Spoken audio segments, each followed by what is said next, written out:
Have you ever thought about what happens when the law itself becomes part of the crime? When the police take bribes, and those who speak the truth don't live to see another day? There's one man who has seen it all. But he's done just watching. He's not the hunted anymore. He's the hunter now. But the real story is yet to unfold. You won't want to miss this. Before we move forward, dear listeners, please subscribers. Please subscribe my channel to hit 1,000 figure. There was a time when Clint Eastwood believed in justice. He had spent decades upholding the law, fighting crime as a sheriff, a soldier, a protector of the weak. But the world had changed. The city he once fought for wasn't his anymore. Crime wasn't just growing, it was spreading like a disease. The gangs weren't afraid. The police didn't care. The politicians were too busy making deals to notice the bodies piling up in the streets. And the people? They had stopped believing that anyone would save them. Clint had tried to walk away. He had told himself that he was done fighting, that the city's problems weren't his anymore. Then they came for him. It happened on a quiet night. Clint sat in a small diner at the edge of town, drinking his black coffee the way he always had. The waitress, Maria, a young mother working double shifts, smiled at him as she refilled his cup. Then the door swung open. 3 men, black leather jackets, cold, dead eyes. They didn't come for the cash register. They didn't come for food. They came to make a statement. Mariah's scream was the last thing Clint remembered before the bullets started flying. When it was over, the diner was a bloodbath. The men were gone. Maria lay on the floor, her lifeless eyes staring at the ceiling. Clint knelt beside her, his hands stained with her blood. She had been a good woman. She didn't deserve to die, and that's when Clint knew he wasn't done fighting. Not yet. The night was cold, but Clint Eastwood's blood was burning. He sat in his truck, gripping the steering wheel so tight his knuckles turned white. Maria was dead, shot down like she was nothing. The cops had come, taken a few pictures, scribbled notes in their little notepads, but Clint could see it in their eyes. They weren't going to do a damn thing. He overheard one of the officers talking to his partner. Probably gang-related. No witnesses, no leads. Another closed case.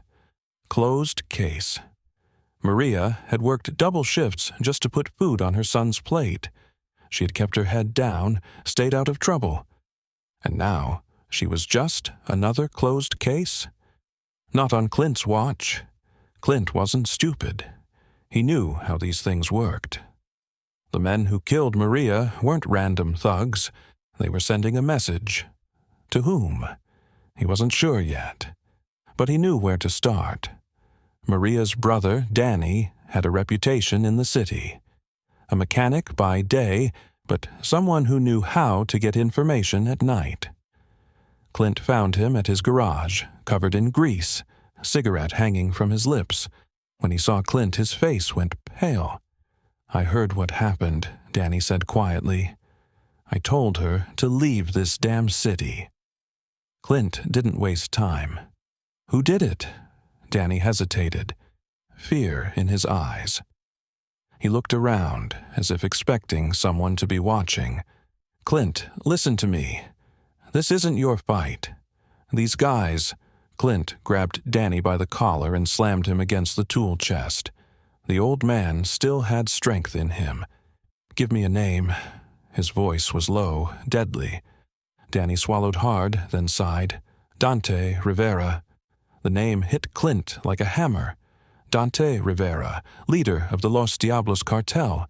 Ruthless, untouchable. But Clint didn't care. The law had failed. Now it was his turn. Clint drove into the city that night, his revolver sitting heavy on the passenger seat. He had spent years following the rules. Not anymore. He parked outside a rundown bar, a known hangout for Rivera's men, a place where killers drank and laughed about the lives they had taken. As Clint stepped inside, the stench of whiskey and cigarette smoke filled his nose. He scanned the room. 5 men, all armed, all laughing. He walked straight to the bar and set his gun down on the counter. The bartender raised an eyebrow. "What'll it be, old man?" Clint's voice was calm, steady. "I'm looking for Dante Rivera." The room went silent. The biggest guy in the corner, muscles covered in gang tattoos, smirked. "You lost, Grandpa?" Clint didn't answer, didn't need to, because the next sound was the crack of his fist slamming into the thug's jaw. The hunt had begun. The first punch sent the thug crashing into a table, bottles shattering on the floor. The bar erupted in chaos. 2 more gangsters lunged at Clint, their fists swinging wildly, but they were sloppy, slow, predictable. Clint dodged the first, grabbed the second by his jacket, and slammed his head into the counter. The crack of bone against wood echoed through the room. The bartender backed away, hands raised. He knew what was coming. Only 3 men were left standing. One reached for his gun. Bad move. Bang! Clint's revolver roared. A single shot straight through the hand, sending the gun clattering to the floor.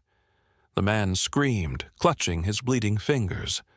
The last 2 gangsters froze. Their confidence was gone. Clint leveled his gun at them. Cold, steady, no fear. "Where's Dante Rivera?" The thug with the bleeding hand groaned. "Screw you, old man." Clint didn't wait. Another shot, this time through the knee. The man collapsed, howling in pain. He turned to the last thug standing. "You gonna make me ask again?" The gangster swallowed hard. His tough guy act was gone. Fear had taken over. "Warehouse on 5th Street. That's where Rivera runs his deals. That's all I know, I swear." Clint lowered his gun, nodded once, then swung the revolver like a hammer, knocking the thug unconscious. Silence fell over the bar. Clint reloaded his gun, grabbed a bottle of whiskey, and walked out. He had a name, a location, a target, and before the night was over, Dante Rivera was going to pay. The warehouse on 5th Street stood like a fortress, high walls, armed guards, and shadows moving behind broken windows. Dante Rivera thought he was untouchable, but Clint Eastwood was about to prove him wrong. He parked his truck a block away, stepping out slowly. No backup, no plan, just a loaded revolver and decades of experience. He moved through the dark, silent as death. 2 guards stood at the back entrance, smoking, laughing, unaware of the storm about to hit. Clint struck fast. A blade flashed, a muffled grunt. The first man crumpled before he could react. The second turned, too late. Clint grabbed him, twisted his arm, and slammed him against the wall. "Where's Rivera?" "Inside, upstairs." The thug barely got the words out before Clint knocked him unconscious. The time for silence was over. Clint kicked open the door. Inside, Rivera's men scrambled for their guns. Bang! Bang! Clint moved like a shadow, each shot precise. A bullet to the leg, a shot through the shoulder, enough to put them down, not enough to let them die easy. He climbed the stairs, boots heavy against the metal steps. At the top, Dante Rivera stood waiting, a gold-plated pistol in one hand, a smirk on his face. "I was wondering when you'd come."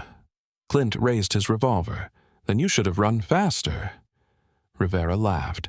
"You're too late, old man. You kill me, another will take my place." Clint exhaled, steady. "Then I'll deal with him too." Rivera aimed his gun, a single shot. Rivera's smirk faded as he staggered back, clutching his chest. His empire, his power, his life, gone in an instant. He collapsed, gasping, You think this changes anything? Clint holstered his gun. Number, but it's a start. As Clint stepped outside, the city felt different. The gangs would try to rebuild. The corruption wouldn't end overnight. But tonight, fear had changed sides. The lone hunter walked into the night.